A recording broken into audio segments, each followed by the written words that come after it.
दोस्तों नमस्कार। कर्क राशि वाले मेरे मित्रों, आप सभी का आज के इस चेतावनी भरे और ज्ञानवर्धक ज्योतिष के कार्यक्रम में बहुत बहुत स्वागत है। हृदय से अभिनंदन है। दोस्तों, एक बहुत बड़ी मुसीबत का फंदा आपके गले में आ पड़ा है। जी हाँ दोस्तों, एक बहुत बड़ी घटना होगी और आपके ऊपर एक बड़ा कलंक लग जाएगा। ऐसा हम नहीं कह रहे दोस्तों, यह आपकी ग्रहों की दशा कह रही है, आपकी राशि और कुंडली कह रही है। हम गारंटी के साथ कहते हैं दोस्तों कि यदि आपने सावधानी नहीं बरती तो अब कुछ ऐसा हो जाएगा जैसा कि आपने सपने में भी कभी नहीं सोचा था। आपकी जिंदगी पूरी तरह से तबाह और बर्बाद भी हो सकती है। ग्रहों का कुछ योग ही इस प्रकार का बन रहा है जो आपको एक तरफ तो लाभ पहुंचाने की भरसक कोशिश कर रहा है, लेकिन कुछ ऐसे अनिष्ट ग्रह योग भी बन रहे हैं जो आपको बहुत बुरी तरीके से फंसाने वाले हैं। इसी के साथ साथ दोस्तों, कुछ ऐसी बातें भी हैं, कुछ ऐसी जरूरी गुप्त जानकारियां हैं जिन्हें आपको प्राप्त करना बहुत अनिवार्य है, बहुत आवश्यक है। दोस्तों, आप अपने जीवन में कुछ बहुत बड़ी गलतियां लगातार दोहराते चले जा रहे हैं और आपको उनके बारे में कुछ पता भी नहीं है, जानकारी भी नहीं है। अब यदि आपको जानकारी मिल जाए तो आप वहां पर सुधार कर लेंगे और सुधार करते ही यह जो अनिष्ट ग्रह योग है यह टल जाएगा, या फिर इसका प्रभाव भी रहेगा तो बहुत ही आंशिक रहेगा, आपको बड़ा नुकसान नहीं पहुंचाएगा। अब आपकी वे कौन सी बड़ी गलतियां हैं जो आप लगातार दोहराते चले जा रहे हैं, साथ ही साथ कौन सा वह जबरदस्त और बहुत ही शक्तिशाली उपाय है जो आपको करना बहुत आवश्यक है ऐसे समय में। इन सब विषयों पे आगे हम आपको पूरी जानकारी देने जा रहे हैं। विस्तार से हर एक बात हम आपको अच्छी तरह से समझाएंगे दोस्तों। साथ ही साथ इस बदलती ग्रहों की स्थिति के अनुसार आपको कुछ जरूरी कार्य हैं जो अवश्य ही करने चाहिए। दोस्तों, यदि आप अपने जीवन में बदलने के लिए प्रयास करेंगे तभी तो बदलाव आएंगे। यदि आप हाथ पर हाथ धरे बैठे रहेंगे या बस वही कार्य करते रहेंगे जो लगातार आप करते चले आ रहे हैं, तो फिर आपकी जिंदगी भी वैसी ही बनी रहेगी जैसी कि अब तक बनी रही है। तो आपको अपनी जिंदगी बदलने के लिए कुछ ना कुछ अलग से प्रयास तो करने ही होंगे, थोड़ी बहुत मेहनत तो करनी ही होगी। बदलाव निश्चित तौर पर आएंगे दोस्तों, यकीन मानिए। क्रिया के खिलाफ प्रतिक्रिया तो होती ही है। तो आप यदि कोई जरूरी उपाय ग्रहों के दोष निवारण हेतु करेंगे तो आपको निश्चित तौर पर उसके लाभ तो प्राप्त होंगे ही। तो वीडियो बेहद ही खास है और आपके जीवन से जुड़ा हुआ है, आपके ही बारे में है। जी हाँ दोस्तों, हम बहुत मेहनत करके आपके लिए सर्वाधिक महत्वपूर्ण ज्ञानवर्धक वीडियो लेकर आते हैं। बदले में बस इतना चाहते हैं कि आप हमारे वीडियो को पूरा देखा करें। तो चलिए आज के इस वीडियो को प्रारंभ करते हैं, लेकिन इससे पहले आपसे एक निवेदन है कि हाथ जोड़कर पूरे भक्ति भाव के साथ माँ भद्रकाली को याद करते हुए कमेंट में जय माँ भद्रकाली कृपा करो एक बार नहीं 3 बार लिखना दोस्तों। माँ भद्रकाली निश्चित तौर पर आपकी सुनेगी और माँ तो माँ होती हैं। जब बच्चे का भाव देखेंगी तो दौड़ी चली आएगी आपकी मदद करने के लिए। जी हाँ दोस्तों, तो बिल्कुल भी देर ना करें, बिल्कुल भी आलस ना करें। कमेंट बॉक्स में कम से कम 3 बार तो लिखें ही जय माँ भद्रकाली कृपा करो। साथ ही साथ दोस्तों, यदि आप चैनल पर पहली बार आए हैं तो चैनल को सब्सक्राइब करके बगल में जो घंटी का निशान है उसे अवश्य ही दबा दें दोस्तों। यह बिल्कुल ही फ्री है, लेकिन दोस्तों ऐसा करके आप हमारा लाखों करोड़ों का मनोबल बढ़ा देंगे और फिर देखिए हम दुगनी मेहनत से आपके लिए एक से बढ़कर एक ज्ञानवर्धक वीडियो लेकर आएंगे। दोस्तों, हम आपको इस बात का पूरा भरोसा दिलाते हैं कि आप इस वीडियो को देखने के बाद जरूर निश्चित तौर पर कुछ बहुत ही नया और खास सीखेंगे दोस्तों।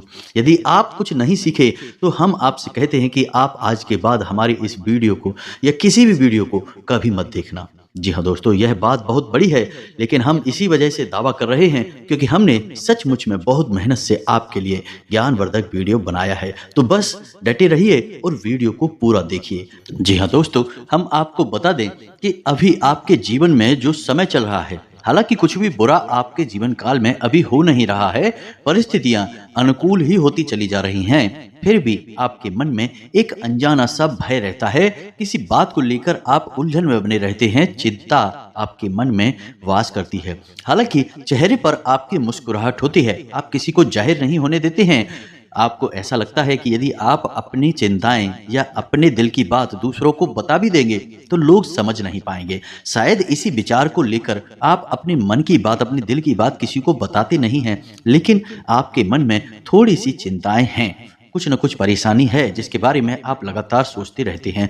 इसी वजह से बाहर का सुख, वैभव और खुशियां आपको ज्यादा खुश नहीं कर पाएंगी, क्योंकि जब तक आपका मन शांत नहीं होगा तब तक बाहर का अच्छा माहौल भी आपको अच्छा नहीं लगेगा। साथ ही साथ दोस्तों, आपके काम में मेहनत बहुत अधिक होगी और परिणाम बहुत ही कम मिलेंगे। जी हाँ दोस्तों, कुछ लोगों का काम ऐसा है जिसमें भागदौड़ बहुत अधिक होगी, लेकिन उसका परिणाम ना के बराबर निकलेगा, बहुत ही कम निकलेगा। इस वजह से भी आपका मन थोड़ा सा खराब रहेगा। ग्रहों की जो स्थिति आपकी राशि में बन रही है उसके अनुसार हम आपको बता दें कि आपको अगले 3 दिनों तक भूले से भी किसी को धन उधार नहीं देना है, ना ही कहीं किसी बड़े कार्य में, व्यापार में पैसा इन्वेस्ट करना है। जी हाँ दोस्तों, आपके हाथ से निकला हुआ पैसा आपको कभी भी वापस प्राप्त नहीं हो पाएगा अगले 3 दिनों तक। यदि वापस आएगा भी तो बहुत अधिक खींचतान हो जाएगी, मानसिक परेशानी हो जाएगी, आपका रिश्ता और व्यवहार भी बिगड़ जाएगा, तब आपको वह वापस मिलेगा। अब पारिवारिक जीवन की यदि बात करें दोस्तों, तो आपके दाम्पत्य जीवन में किसी बात को लेकर थोड़ा सा क्लेश हो सकता है, झगड़ा या मनमुटाव हो सकता है। इस वजह से भी आपको मानसिक पीड़ा रहेगी, आपको अंदर ही अंदर बुरा लगेगा, अच्छा नहीं लगेगा। फिर भी कार्य करना तो मजबूरी है, इसी वजह से आप अपने कार्य पर तो जाएंगे, अपना काम करेंगे, लेकिन आपके कार्य में आपका पूरा मन नहीं लगेगा।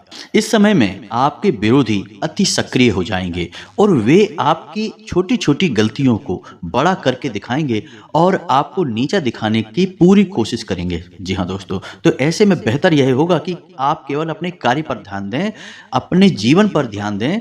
कौन क्या कह रहा है, इन सब बातों में आप अपना बिल्कुल भी दिमाग ना लगाएं, अन्यथा आप और अधिक परेशान हो जाएंगे। आपका स्वभाव थोड़ा सा चिड़चिड़ा हो जाएगा, जिसकी वजह से आपके रिश्तों में भी थोड़ी बहुत खटास हो जाएगी, थोड़ी सी नकारात्मकता आपके ऊपर हावी रहेगी। आपको हम एक सलाह और देना चाहेंगे कि अपने खान पान पर, अपनी सेहत पर थोड़ा सा ध्यान दें।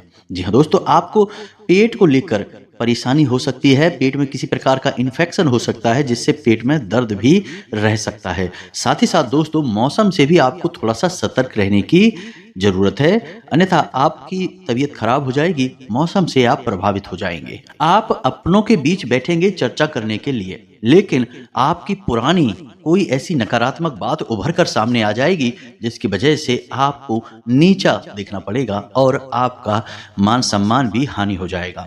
आपको ऐसा लगेगा जैसे आपके परिवार में ही आपके विरोधी बहुत अधिक हैं जो आपको हर वक्त नीचा दिखाना चाहते हैं। जी हाँ दोस्तों, तो ऐसे में बस हम आपसे यही कहेंगे कि आपको आत्मनियंत्रण करना होगा, धैर्य के साथ काम लेना होगा और अपने परिवार में भी आपको सोच समझकर ही लोगों से चर्चा करनी होगी, अन्यथा वहां पर भी आपकी बहस हो सकती है, झगड़ा भी हो सकता है। तो बेहतर यह होगा कि आप थोड़ा सा शांत रहें और अपने कार्य पर ही ध्यान दें, लोगों से कम चर्चा करें, अन्यथा विवादित स्थिति उत्पन्न हो जाएगी। जी हाँ दोस्तों, इसी के साथ साथ हम आपको बता दें कि जो आप किसी प्रकार का कागज साइन करने जा रहे हैं, कोई पेपर वर्क करने जा रहे हैं, कोर्ट कचहरी का हो या जमीन जायदाद का हो या किसी भी प्रकार का कोई एग्रीमेंट, समझौता वगैरह है, तो यदि आप उसके कागज पर साइन करने जा रहे हैं, अपने हस्ताक्षर करने जा रहे हैं, तो थोड़ा सा सतर्क रहें, कागज को अच्छी तरह से पढ़ लें, अन्यथा होगा यह कि बिना पढ़े हुए यदि आपने कागज साइन कर दिए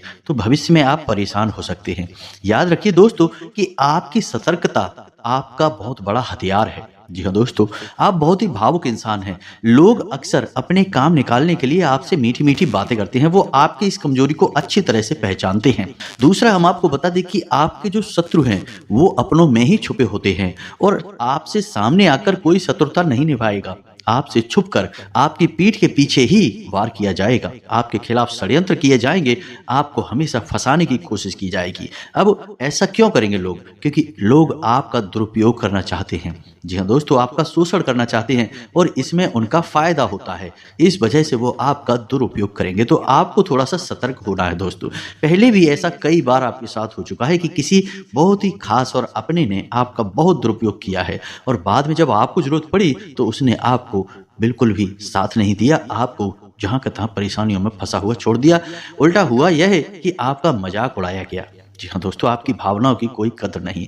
तो ऐसे में आपको हम कहते हैं कि किसी भी प्रकार का समझौते पर यदि आप हस्ताक्षर करें तो उसे अच्छी तरह से पढ़ लें, और यदि आपको किसी प्रकार का शक दिखाई दे तो आप उसे बिल्कुल भी साइन ना करें दोस्तों। हम पहले ही आपसे कह चुके हैं कि ग्रहों की जो स्थिति बन रही है उसमें आपके विरोधी बहुत अधिक सक्रिय हो जाएंगे, और आपके विरोधी दोस्तों पराये तो हैं ही, आपके अपनों में भी छुपे हुए हैं। जी हाँ दोस्तों, कुल मिलाकर हमारा आपसे यह कहना है कि आप अपने दिल के बजाय अपने दिमाग से काम लें। हालांकि दोस्तों, नकारात्मक समय होने के बावजूद आप सुबह से ही ऊर्जावान महसूस करेंगे, लेकिन दिन चढ़ते चढ़ते आपकी ऊर्जा और आपका मनोबल दोनों ही गिरते चले जाएंगे, और शाम होते होते स्थिति यह हो जाएगी कि आपके मन में घोर नकारात्मकता वास कर जाएगी और आप बहुत अधिक सुस्ती और थकान का एहसास करेंगे। आपकी तबीयत भी खराब हो सकती है। जी हाँ दोस्तों, ऊर्जा की कमी आपको बहुत अधिक पीड़ित करेगी। तो ऐसे में हम आपसे यह कहना चाहेंगे कि अपने खान पान पर ध्यान दें।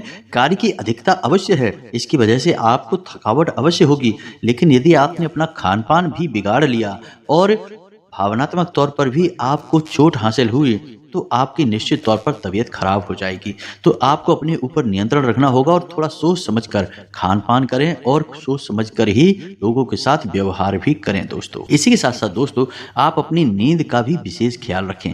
आपको नींद आने में परेशानी हो सकती है, तो समय से सोने की कोशिश करें, नींद पूरी करने की कोशिश करें, अन्यथा इसके परिणाम आपके लिए बहुत ही खतरनाक होंगे। कोई एक ऐसा खर्चा आएगा जो अचानक आएगा और आपको विचलित करेगा, परेशान करेगा। वहां आपका पैसा खर्च होगा, लेकिन वह आपको अनावश्यक लगेगा, लेकिन मजबूरी है, आपको खर्चा करना ही पड़ेगा। तो उसमें थोड़ा सा सतर्क रहें, जितना हो सके उतना कम से कम खर्चा करें। वैसे तो आपको थोड़ा सा मानसिक तनाव परेशान करेगा, लेकिन हम तब भी आपसे कहेंगे कि आपको छोटी छोटी बातों पर गुस्सा नहीं करना है। जी हाँ दोस्तों, आपको क्रोध अवश्य आएगा, जरा जरा सी बात पर आप ज्यादा भड़क सकते हैं, लेकिन आपको नियंत्रण अपने ऊपर रखना होगा और परिस्थितियों के अनुसार आपको व्यवहार करना होगा। जहां जरूरत ना हो वहां आपको किसी से कोई बात ही नहीं करनी है, अन्यथा विवादित स्थिति होगी और आपका झगड़ा हो जाएगा। क्रोध आपको बहुत अधिक आएगा। तो ये तो थी ग्रहों की स्थिति के अनुसार आपको कैसा व्यवहार करना है, इस विषय पर संपूर्ण जानकारी दोस्तों। अब हम आपको बताते हैं कि आप कौन सी गलतियां कर रहे हैं जिसकी वजह से आपको अनावश्यक पीड़ाएं सहनी पड़ रही हैं। कई प्रकार की ऐसी परेशानियों में आप पड़ जाते हैं जिनमें आपका कोई हाथ ही नहीं है, यानी कि फिजूल खर्चियां हो जाती हैं, विवाद हो जाते हैं, व्यापार में नुकसान हो जाता है, कई अन्य प्रकार की परेशानियां आ जाती हैं। कभी कभी तो आपके मान सम्मान पर भी आंच आने लगती है। तो इसका सबसे बड़ा कारण दोस्तों हम आपको बता दें कि आपके घर में रखी हुई कुछ मूर्तियां हैं। जी हाँ दोस्तों, हम आपको बता दें कि 7 ऐसी मूर्तियां हैं जिन्हें आपको अपने पूजा घर में भूल कर भी नहीं रखना चाहिए। कुछ लोग तो दोस्तों और भी बड़ी गलती कर देते हैं कि वे देवी देवताओं की मूर्तियों को घर में सजावटी सामान के तौर पर प्रयोग करने लगते हैं। दोस्तों, आपको यह बिल्कुल भी नहीं करना है।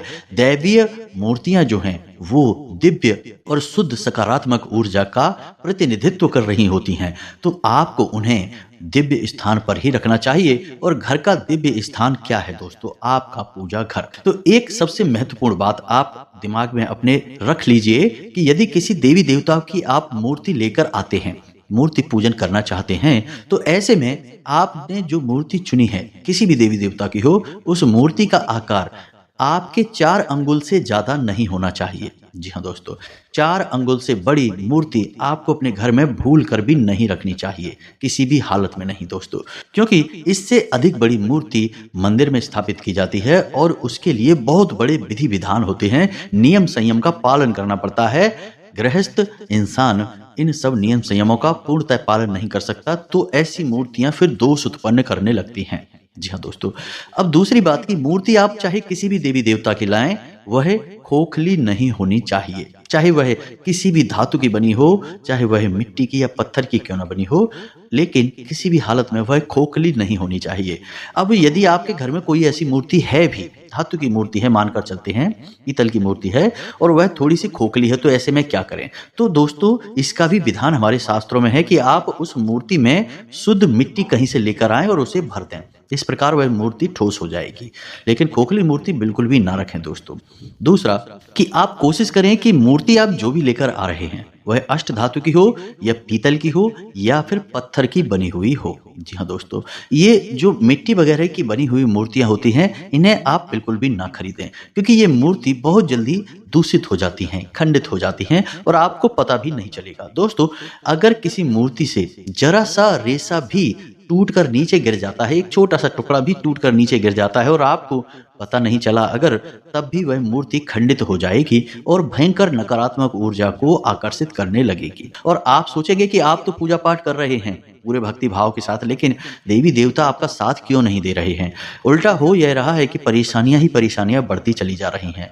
तो दोस्तों, इसका कारण यही होता है कि हमने कोई ना कोई खंडित मूर्ति अपने घर में रख रखी है, और ऐसे में यदि आप उस मूर्ति का पूजन भी कर देते हैं तो दोस्तों, भयंकर भूतों की नकारात्मक ऊर्जा आपके घर में वास करने लगती है।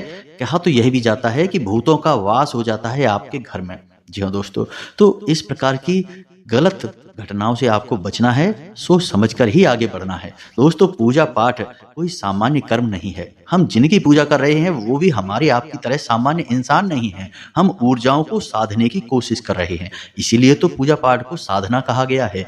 तो जब हम साध रहे हैं तो मतलब कि हमें भी मजबूती के साथ खड़े होना होगा और हर एक नियम संयम का बहुत ही कड़की के साथ पालन करना होगा, अन्यथा परिणाम कब बदल जाएंगे हमें भनक तक नहीं लगेगी और बर्बादी बढ़ती चली जाएगी। तो ध्यान से सुनिए कि कौन सी मूर्तियां आपके पूजा घर में भूल कर भी नहीं होनी चाहिए। फिर हम आपको बताते हैं एक बहुत बड़ी सावधानी जो आपको रखनी है जीवन भर के लिए। दोस्तों, यह आपकी राशि के जातकों के लिए बहुत अधिक बड़ी सावधानी है और हम गारंटी देते हैं कि आपको इसके बारे में बिल्कुल भनक तक नहीं है। कोई नहीं बताता इतनी गहराई से ज्ञान जो हम आपको बता रहे हैं दोस्तों। तो ध्यान से सुनिए। अब यदि आपके पूजा घर में गणेश जी की मूर्ति है या फोटो है, तो दोस्तों आपको ध्यान देना है कि पूजा घर में गणेश जी की अकेले की मूर्ति या फोटो स्थापित नहीं करनी चाहिए।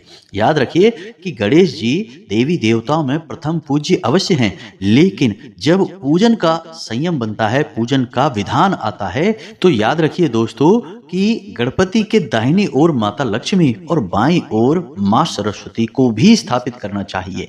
जी हाँ दोस्तों, तो मूर्ति के रूप में तो आपको यही स्थापना करनी है, और यदि आप इन सब से बचना चाहते हैं तो बाजार से कोई तस्वीर लेकर आए। दोस्तों, पूजा घर में वैसे भी तस्वीर रखना सर्वोत्तम माना जाता है बजाय मूर्ति के। तो आप तस्वीर लेकर आए जिसमें कि बीच में भगवान गणेश होंगे और उनके दाईं ओर माता लक्ष्मी और बाईं ओर माता सरस्वती होंगी। और कुछ लोग भगवान गणेश की मूर्ति को सजावटी सामान के तौर पर प्रयोग करते हैं। दोस्तों, तो हम आपको पहले ही कह चुके हैं कि आपको ऐसा नहीं करना है। फिर भी दोस्तों, कहीं कहीं पर गणेश जी को रिद्धि सिद्धि और सुख समृद्धि के दाता के तौर पर प्रयोग किया जाता है, सजावटी सामान के तौर पर। जी हाँ दोस्तों, वास्तुशास्त्र में भी इस मूर्ति का प्रयोग देखा गया है। हालांकि शास्त्रों में इनका प्रयोग वर्जित है, पर फिर भी घर के मुख्य दरवाजे पर या मुख्य दीवार पर, जहां पर दरवाजा मुख्य बना हुआ है, उस दीवार पर भी सिर के ऊपर की स्थिति में भगवान गणेश की फोटो या मूर्ति का प्रयोग कर सकते हैं। जी हाँ दोस्तों, हालांकि हम तो इसके लिए आपसे ना ही कहेंगे। फिर भी यदि आपको करना ही है तो याद रखें कि आपको ऐसी मूर्ति या फोटो लगानी है जिसमें कि बाहर की ओर और अंदर की ओर गणपति का मुख हो, यानी कि गणपति की पीठ से पीठ लगी हुई हो। मानकर चलिए कि दीवार पे आपने एक फोटो लगाई जिसमें गणपति बाहर की ओर देख रहे हैं, तो उसी दीवार पर अंदर की तरफ आपको एक फोटो और लगानी है जिसमें कि गणपति अंदर की ओर देख रहे हैं। तो दोनों तरफ की फोटो का पीठ से पीठ लग जाएगी। जी हाँ दोस्तों, खाली एक फोटो कभी भी ना लगाएं, अन्यथा यह भी पूरी तरह से वर्जित है। लेकिन यह प्रयोग बहुत ही कम देखने को मिलता है, इसलिए इसके बारे में हम आपको सलाह नहीं देंगे। अब बात माता लक्ष्मी की यदि चली है तो आपको बता दें कि आपके पूजा घर में यदि माता लक्ष्मी की कोई फोटो है, कोई तस्वीर है, तो आपको देखना है कि वह फोटो में माता लक्ष्मी किस रूप में विराजमान है, यानी कि वे बैठी हुई अवस्था में हैं या खड़ी हुई अवस्था में। जी हाँ दोस्तों, तो आपने यदि माता लक्ष्मी की ऐसी फोटो लगा ली है जिसमें कि माँ लक्ष्मी खड़ी हुई अवस्था में हैं, तो यह आपके लिए बहुत ही खतरनाक है। दोस्तों, इसका आपको प्रयोग नहीं करना है। आपको कोई ऐसी फोटो लेकर आनी है जिसमें माँ लक्ष्मी बैठी हुई अवस्था में है, विराजमान हैं। यदि माता लक्ष्मी की बैठी हुई विराजमान अवस्था की फोटो की आप पूजन करते हैं तो आपके द्वारा कमाया गया धन संपत्ति रुपए पैसा आपके घर में ठहरता है। और यदि खड़ी हुई माता लक्ष्मी है तो वह हमेशा चलायमान अवस्था में रहेगा। आप जितना पैसा कमाएंगे उतना आपके हाथों से निकल भी जाएगा, आप उस पैसे को रोक नहीं पाएंगे। जी हाँ दोस्तों, इसी के साथ साथ हम आपको बता दें कि भगवान श्री हरि विष्णु के साथ यदि माता लक्ष्मी की फोटो आपको मिल जाए, वही भी विराजमान अवस्था में, तो वह सर्वोत्तम है और बेहद शुभ फलदायक होती है दोस्तों। तो थोड़ा इस बात पर गौर करें और अपने पूजा घर में देखें जाकर। अब इसी प्रकार आपको हनुमान जी की मूर्ति या फोटो देखनी है दोस्तों। यदि आपके घर में हनुमान जी की एक ऐसी फोटो है जिसमें हनुमान जी खड़े हुए हैं या फिर पर्वत लेकर उड़ रहे हैं, तो ऐसी फोटो आपको अपने घर के पूजा घर में नहीं रखनी है। इन्हें प्रयोग करने के अलग विधान है दोस्तों। आपको अपने घर के पूजा घर में हनुमान जी की ऐसी फोटो या मूर्ति रखनी है जिसमें वो बैठी हुई अवस्था में हैं। अब इसमें 2-3 प्रकार के चित्र या मूर्तियां मिलती हैं। एक ऐसी जिसमें कि हनुमान जी अपने सीने को फाड़ रहे हैं और प्रभु श्री राम और माता सीता के दर्शन करवा रहे हैं।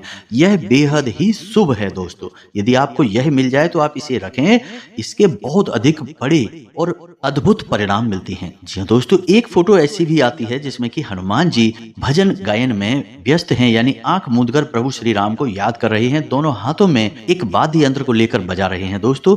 यदि यह मिलती है तो यह भी बहुत अच्छी है। इन दोनों में से ही किसी एक को आपको रखना है। खड़ी हुई अवस्था की फोटो और पहाड़ लेकर उड़ती हुई अवस्था की फोटो आपको अपने घर में पूजा घर में नहीं रखनी है। इनके प्रयोग के अलग विधान है दोस्तों, हम उन्हें भी आपको बताएंगे किसी अन्य वीडियो में। जी हाँ दोस्तों, इसी के साथ साथ यदि आपके घर के पूजा घर में शिवलिंग रखा है, नहीं रखा है तो आप लाकर रख लें दोस्तों, बेहद ही शुभ फलदायक होता है।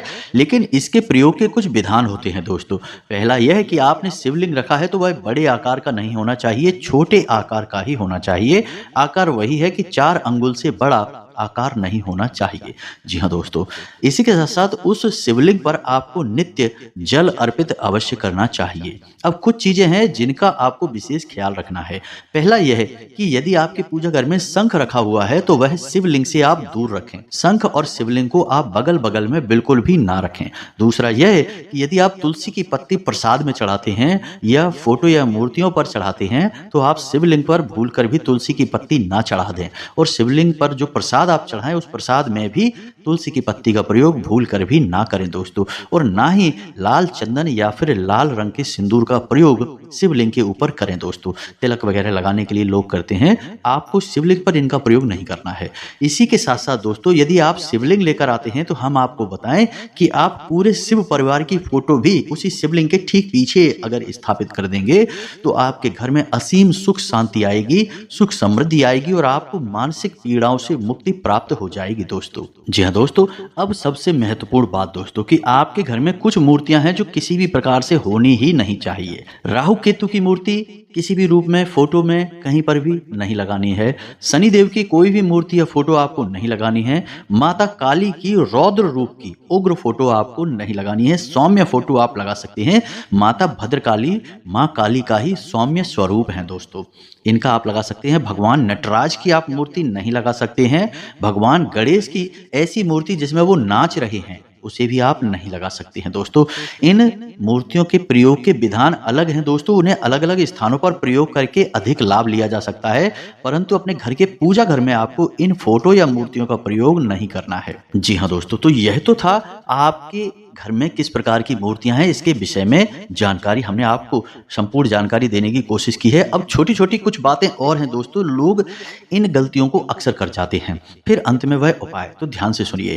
पहली गलती यह है कि लोग अपने घर में मंदिर बनवाते हैं, लकड़ी का होता है या पत्थर का या किसी भी प्रकार का मंदिर बनवाते हैं, तो उसके ऊपर वे शिखर बनवा देते हैं। एक त्रिकोणीय आकार का शिखर मंदिरों में वो बनवा देते हैं। तो दोस्तों, हम आपको बताएं कि हमारे शास्त्रों में इस बात का पूर्ण निषेध किया गया है। वर्जित है यह बात कि घर में यदि मंदिर है तो उसमें किसी भी प्रकार का शिखर नहीं होना चाहिए। उसकी छत एकदम सपाट होनी चाहिए, प्लेन होनी चाहिए। उस पर यदि आपने शिखर निर्माण करवा दिया तो यह बेहद अनिष्टकारी होता है, इसके नकारात्मक परिणाम होते हैं। अब ऐसा क्यों है दोस्तों? इसका कारण यह है कि शिखर केवल और केवल देव स्थान पर ही हो सकता है, घर के अंदर नहीं, क्योंकि घर एक गृहस्थ जीवन का सूचक है दोस्तों। और गृहस्थ जीवन में हम पूजा पाठ के संपूर्ण संपूर्ण विधि विधानों का प्रयोग नहीं कर सकते हैं। कुछ वर्जित कार्य भी घर में होते हैं जिनको रोका नहीं जा सकता है, इससे बहुत अनिष्टकारी परिणाम प्राप्त होते हैं। तो घर में यदि मंदिर रखना है तो उसकी छत सपाट होनी चाहिए, उस पर त्रिकोणीय शिखर भूलकर भी नहीं लगा होना चाहिए, अन्यथा आप कितनी ही पूजा पाठ करें आपके घर में शुभ परिणाम नहीं आएंगे। हम लिख कर दे सकते हैं दोस्तों। साथ ही साथ दोस्तों, यदि आपको अपने घर में सुख समृद्धि हमेशा हमेशा के लिए चाहिए, कष्टों से मुक्ति हमेशा हमेशा के लिए चाहिए, तो हम आपको बताएं कि आपको राम दरबार की एक बहुत बड़ी फोटो लानी है दोस्तों। बहुत बड़ी सी फोटो, यानी कि आदम कद साइज की हो, यदि यानी आपके आकार के बराबर हो तो और भी अच्छी बात है दोस्तों। और यह फोटो आपके घर के जो पूजा घर है, यदि कोई कमरा है तो आपको उस कमरे की दक्षिणी दीवार पर लगानी है दोस्तों। जी हाँ दोस्तों, याद रखना, दक्षिणी दीवार पर लगानी है, यानी जब आप उस राम दरबार के दर्शन करेंगे तो आपका मुख दक्षिण दिशा की ओर होगा। जी हाँ दोस्तों, बस आपको यह फोटो अपने घर में पूजा घर में लगा देनी है दक्षिणी दीवार पर। फिर आप देखिए कि माहौल कैसे बदलता है, घर में एकता की शक्ति आएगी और धन आगमन होगा और मानसिक सुख शांति प्राप्त होगी। और आपकी राशि के जातकों के लिए एक विशेष उपाय है जो आपको जीवन भर करना है दोस्तों। अब ध्यान से सुनिए कि आपको शाम के समय यानी गोधूली के समय से रात्रि तक, यानी कि शाम के समय जब सूर्यास्त होने को होता है उस समय से रात्रि तक खट्टा नहीं खाना है दोस्तों। आपकी राशि के लिए खट्टा पूर्ण रूप से वर्जित है। यदि आपने इस समय काल में खट्टा खाया है तो आपके घर में धन लक्ष्मी किसी भी प्रकार से रुक नहीं सकती हैं। जी हाँ दोस्तों, आप दरिद्रता को आकर्षित करेंगे। और याद रखिए कि माता लक्ष्मी की बड़ी बहन है दरिद्रता, और उनको खट्टा बहुत अधिक प्रिय है। और आपकी राशि के जातक यदि ऐसा कर रहे हैं तो निश्चित तौर पर आप अपनी जेब खाली कर रहे हैं, अपने घर में भयंकर आर्थिक संकट को आमंत्रण दे रहे हैं। याद रखना, यदि दरिद्रता आपके घर में आ गई तो माता लक्ष्मी तुरंत आपके घर को छोड़कर चली जाएंगे। दोनों बहनों में से कोई एक ही किसी स्थान पर ठहर सकती हैं। तो जहां लक्ष्मी माता है वहां दरिद्रता नहीं, और जहां दरिद्रता है वहां माता लक्ष्मी नहीं। मां दरिद्रता को मां अलक्ष्मी भी कहा जाता है, यानी जहां लक्ष्मी नहीं है। तो आप समझ गए होंगे दोस्तों। तो उम्मीद है कि जो बातें हमने आपको बताई हैं वो आपको अच्छी तरह से समझ में आ गई होंगी। यदि कोई प्रश्न उठता है तो आप चिंता न करें, कमेंट करके पूछें, हम आपके प्रश्नों के जवाब देने की पूरी कोशिश करेंगे दोस्तों। इसी के साथ साथ यदि आपको वीडियो पसंद आया है तो एक प्यारा सा लाइक अवश्य करें और कमेंट में जय मां लक्ष्मी भी अवश्य लिखें। आज के इस वीडियो को विराम देते हैं। कमेंट में मां भद्रकाली को याद करना ना भूलें दोस्तों। पूरे भक्ति भाव के साथ हाथ जोड़कर जय मां भद्रकाली कृपा करो अवश्य लिखना। माता आपके लिए दौड़ी चली आएंगे दोस्तों। मिलते हैं अगले ज्ञानवर्धक वीडियो में, तब तक के लिए धन्यवाद। जय माता की।